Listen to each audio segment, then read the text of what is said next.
actually based on, this is based on some research which I actually did with Jeff Dench a few years ago, and we reanalysed the data more recently with John. So that's kind of the core of what I'm going to be talking about. And what I want to discuss here, there's a general sort of, we kind of accept this idea that masculinity is something which is socially constructed, and I'm prepared to go along with that up to a point because it's obviously quite useful in getting people to accept the idea that you need to deal with men and women differently. But the idea that I would like to look at here is that, well, there's definitely, you know, I'm a social anthropologist, and I know that to quite a degree masculinity and femininity are culturally constructed. I think that there is a core element of being male, and I think that the provider role could actually be a part of this. And I think that we kind of, what I'm going to be arguing here is that we completely abandon the provider role at our peril.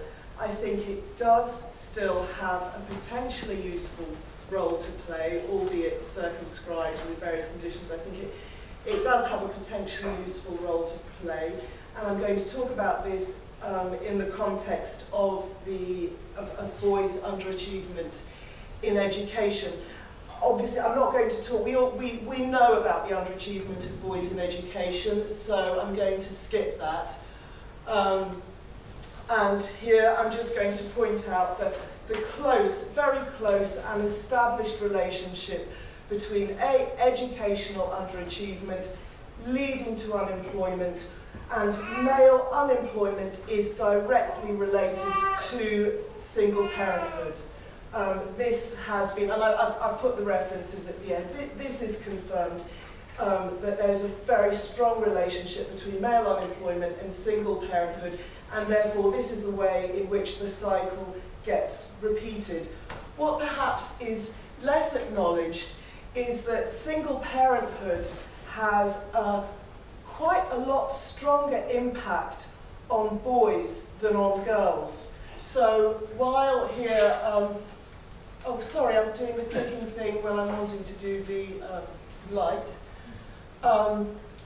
So we know that being a single parent, coming from a single parent family has an impact on educational outcomes of both boys and girls, but the impact on boys is more significant. And why should this be so? Well, there is various bits of research showing, for example, that female employment has differential impact on boys and girls, but that's not going to be an explanation necessarily with single parenthood. Now, there are findings about the impact of single parenthood. This came from some research done by Bertrand and Pan, and what they were looking at was how non-cognitive outcomes impact on education. And what they were saying, they found that the differences between boys and girls in terms of non-cognitive outcomes was really quite big, and their argument was that it's the non-cognitive aspects which are causing the differences in educational outcome. And in the process of looking at this, what they found was that the non-cognitive impacts of single parenthood were much more significant on boys than on girls.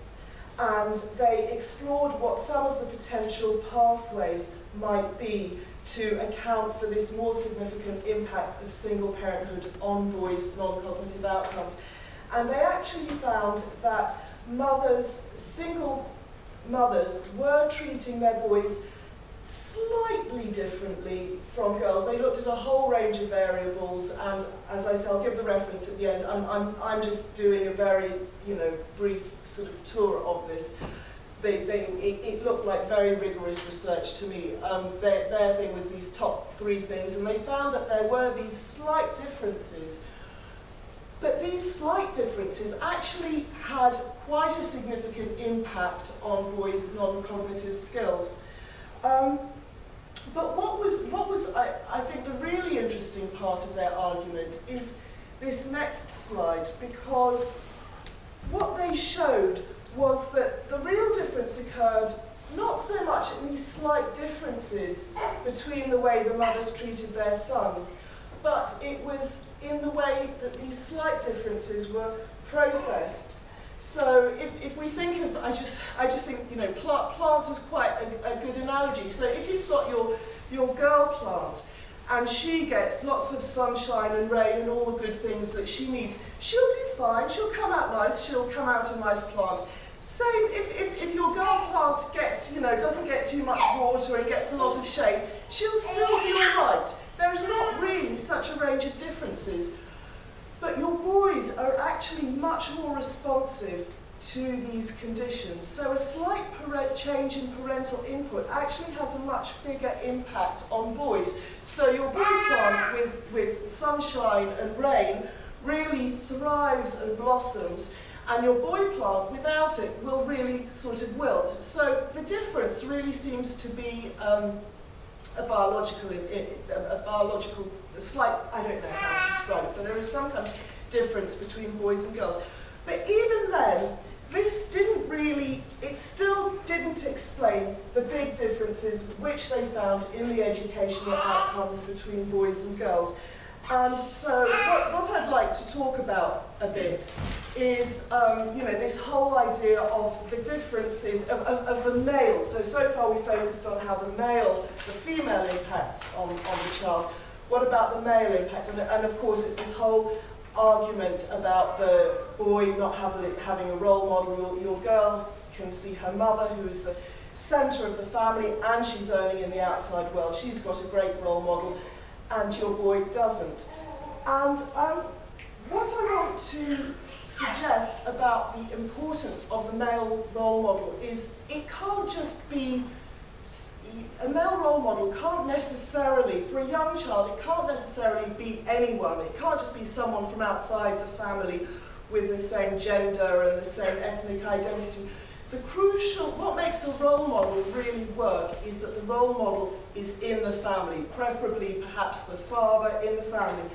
And why is it that, why do I feel that the father, I'm going to argue, what I want to argue is that the father's role as a provider is actually very important to the boy, because what this does is it makes the world of work outside, it makes what happens outside the home actually relevant to that most important institution of a child. If you think about a small child, in a way their whole world is actually their home and their family.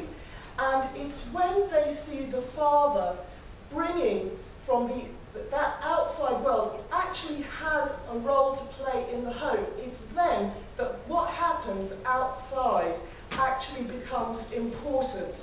It's not enough just to see, you know, someone's a fine lawyer or has this fine job. It's when that actually has an effect on your home family environment that becomes important. And I think that step could be important in the educational outcomes of boys. And it is interesting to note that it's not just boys without fathers. When the mother actually is more educated and earning more than the father, that also has an impact on the boy's educational outcomes. And the way I kind of want to conceptualize it is the way, I talked about this a bit last year.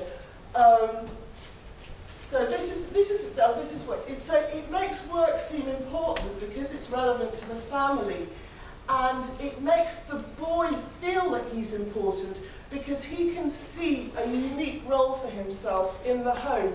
So what I'm suggesting is that in a way the educational underachievement of boys is an extension of this whole disposable male concept. The reason that men don't achieve the reason they're more likely to commit suicide or not go to the doctor or not deal with their depression or end up in prison is this whole disposable male concept. And not doing well in education is an extension of this. And by counteracting this, by seeing that you do have a useful role for yourself, that kind of counteracts this disposable male idea.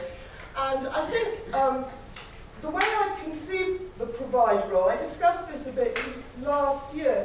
If you look at tribal societies, what's actually happening with the provider role is that a man is making himself a bit more like a woman. If you look at the initiation ceremonies in all tribal societies, what they're actually doing through these is appropriating some of the female reproductive power for themselves. It's like women make children, but only men can make men, which is why men are so crucial to the whole process of male initiation. And if you look at what goes on in male initiation, these are all mimicking the processes of female reproduction. Here we've got, making the tongue bleed, which you can imagine mimics menstruation. The example I gave last year was actually the Wogio, who actually incised their penises. So those are kind of direct. But there are also things like the way in which the men teach a new culture to the boys. The men provide and feed for the boys. And one of the things which happens in the initiation ceremony is that the boys themselves are taught to provide. They're taught the basics of hunting. So what I'm arguing is that the provider role is actually a way of the men having some of the reproductive power for themselves. And in this way, we can counteract some of the male disposability that men experience in our society. And I've done some models here. So this is a kind of ideal, traditional working class provider role. And you have your provider, they're all the same person. So your provider, he goes to work and he brings back resources, which he then gives to the family. And he's valued and appreciated for the work he does and the resources which he brings to the family. And all the evidence suggests that actually men who are able to contribute to the family and be a part of it, actually this encourages them in their fatherly role, as long as they don't have to work the ridiculously long hours which we have in contemporary society. And in return, this makes work more meaningful to the man, because it's actually work which is giving him a place in the family. So you've got a kind of quite healthy cycle going on there. Now, this is your contemporary middle-class provider role, and what's happened in contemporary society is that we really don't see the provider role. And I think a really interesting kind of social example of this is that when feminists want to help disadvantaged women, they always focus on trying to help them in their employment. But if you look at all the measures for quality of life, all measures for quality of life look at household income. And what does this word household income, of course, disguise is the fact that quality of life is actually depending also on the income which is coming in from the man. And so that's a sort of social way, but it's hidden much more practically. Work happens away from the family. It's often also seen it's antagonistic to the family because it's seen in terms of taking the man away, and then the whole way in which money moves is so distant. It's not like in the past where the man might come home and put the money on the table for the woman. So the whole provider role is hidden in a way from the man's role in the family. So he still gets the resources and he still gives the resources to the family. He's not recognised so much for the provider role. There's a more alternative model of fatherhood which develops, which I think is largely formed and structured by the mother's idea of what constitutes what. In a way, I think the father role is more imitating the mother's role in some sort of way, but that's a different research project.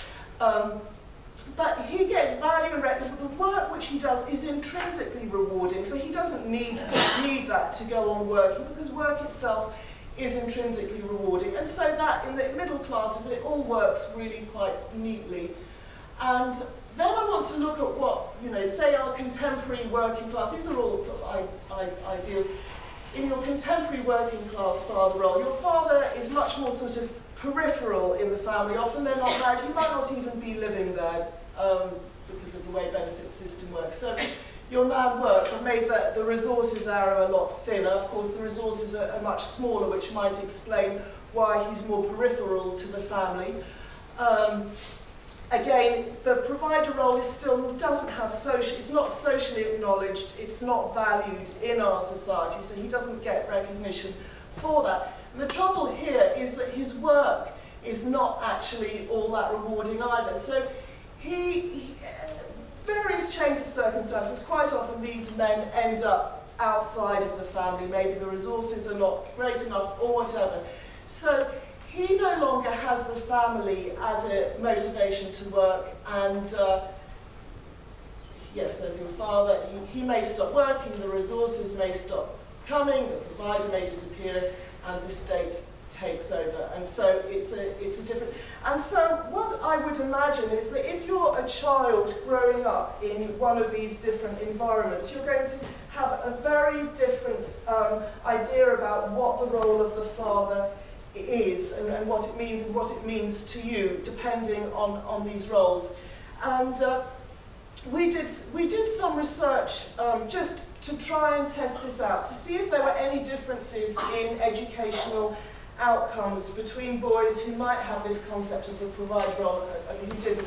Now, this research, it was kind of done as a pilot study. We used British social attitude questionnaires about family attitudes towards the family.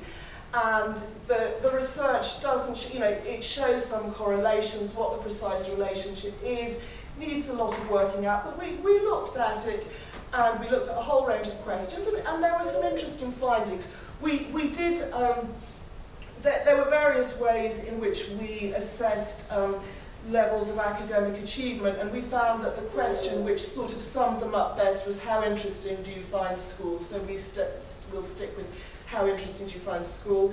And we got 120 girls and 270 boys. So we had 2 mixed schools and then 1 boys' school. No particular plan in that. I wrote to a whole range of schools, and it was who agreed to do the research. The children were 13 to 14 years old.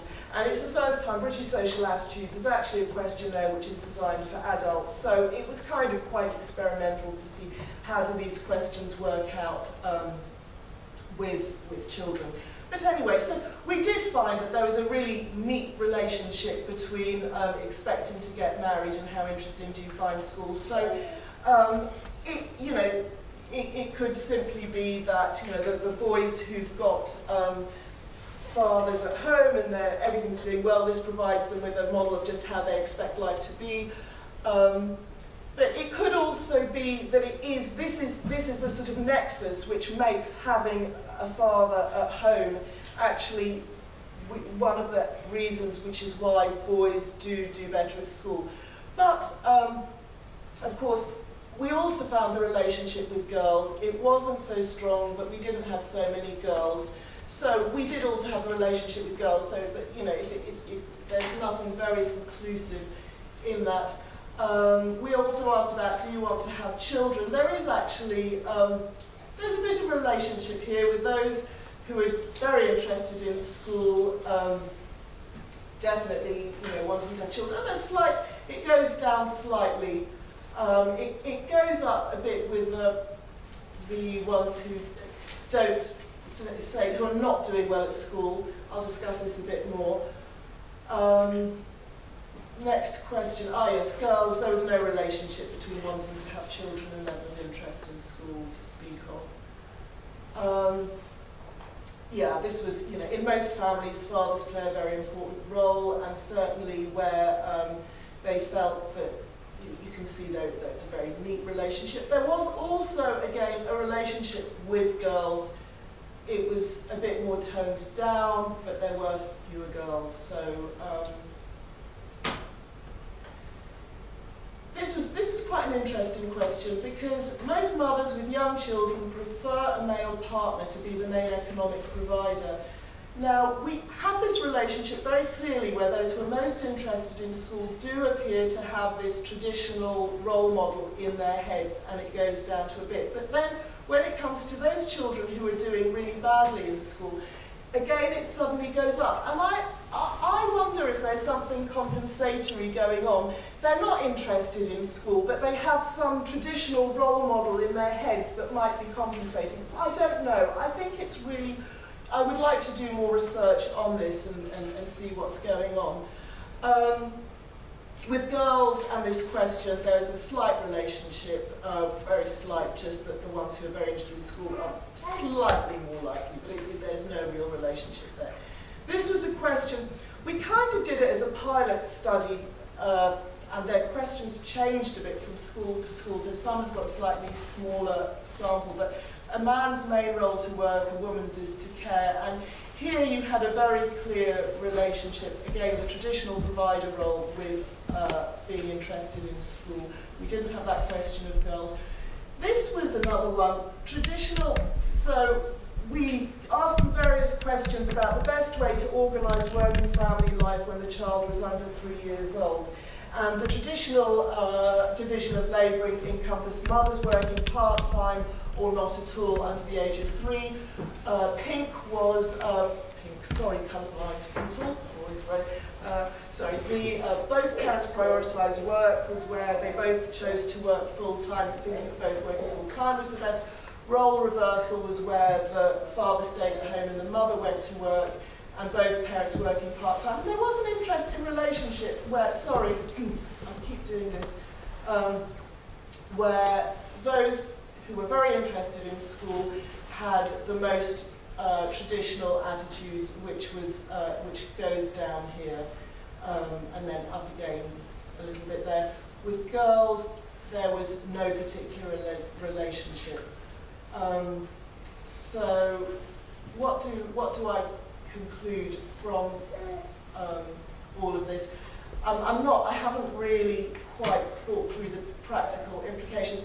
I do think that this was I was taking this out of, a lot of this research was done in America, and it did show by making small adjustments to boys' non-cognitive inputs, or the things which affect their non-cognitive behaviour, you could have really quite an impact on their education. There's also a lot of questions. One of the big problems is that we actually have very few jobs for people who don't have skills or education. And, you know, there's lots of, anyway, so there are sort of questions about education. But my main conclusion really is that I don't think we should throw the baby out with the bathwater, and I think, you know, the provider role has become, it's become so unpleasant. It's become, you know, absolutely horrible hours that we all have to work, all of us, and it's got a lot of very kind of negative connotations.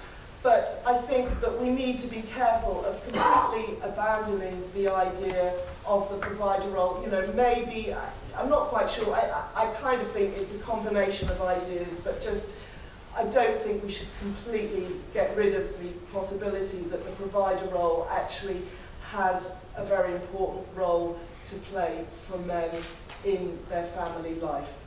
Thank you.